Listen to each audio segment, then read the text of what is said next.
Quand on observe un camion américain et un camion européen côte à côte, la différence saute immédiatement aux yeux. D'un côté, un nez long et massif, de l'autre, une cabine courte, presque verticale. On pourrait croire à un simple choix de design.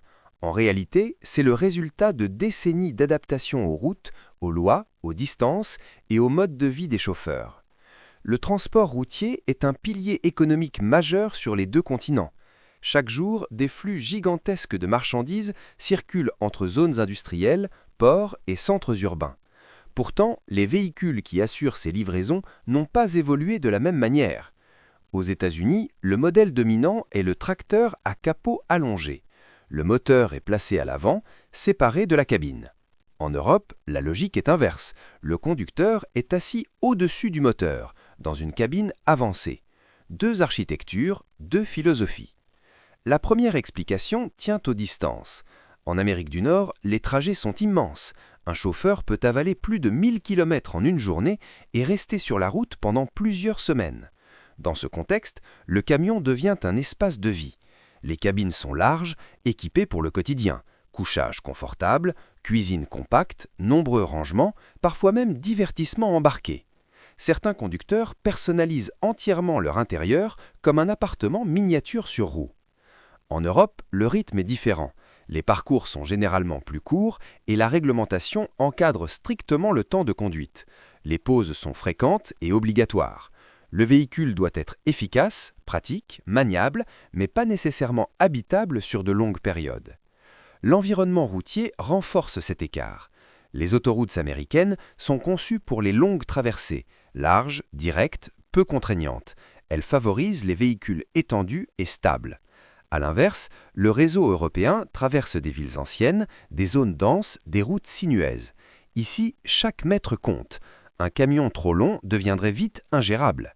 La cabine avancée réduit la longueur totale et améliore la précision de conduite. La réglementation a joué un rôle clé dans cette divergence. Pendant longtemps, la longueur totale d'un ensemble routier était limitée partout. Puis, les États-Unis ont modifié les règles au début des années 80. Seule la remorque est restée soumise à une limite. Le tracteur, lui, pouvait grandir. Cette décision a ouvert la porte à des cabines plus vastes et à ces silhouettes à long capot devenues emblématiques. En Europe, la contrainte de longueur globale est restée en place. Résultat, les ingénieurs ont dû optimiser chaque centimètre. Le design européen est né de cette contrainte, compacte, fonctionnelle, calculée. L'aérodynamique entre aussi en jeu. Les longs capots américains permettent une pénétration dans l'air plus progressive, avantageuse à vitesse constante sur de longues distances. Les cabines européennes, plus plates en façade, compensent par des réflecteurs et des ajustements de carrosserie. Mais comme les vitesses moyennes et les distances diffèrent, l'impact réel reste mesuré. Les chaînes logistiques ne sont pas organisées de la même façon non plus. En Europe, le transport combine souvent route, rail et mer. Les remorques changent de tracteur, les chargements sont redistribués. Les véhicules compacts sont plus adaptés à ces transitions. Aux États-Unis, les trajets directs dominent. Un seul camion, un seul conducteur, du départ à l'arrivée.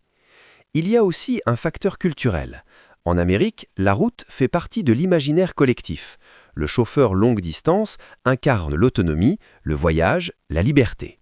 Le camion devient presque une identité. En Europe, la profession est davantage intégrée dans un cadre structuré, horaires planifiés, rotation, retours réguliers. Mais cette opposition historique pourrait s'estomper. L'arrivée des motorisations électriques change les règles du jeu. Sans gros moteur thermique à loger à l'avant, la nécessité du long capot disparaît. Les nouveaux modèles privilégient des formes plus compactes et plus efficientes. Même certains constructeurs américains s'orientent désormais vers des cabines avancées. Peut-être que demain, les camions des deux continents finiront par se ressembler davantage, non pas par effet de mode, mais par logique technologique.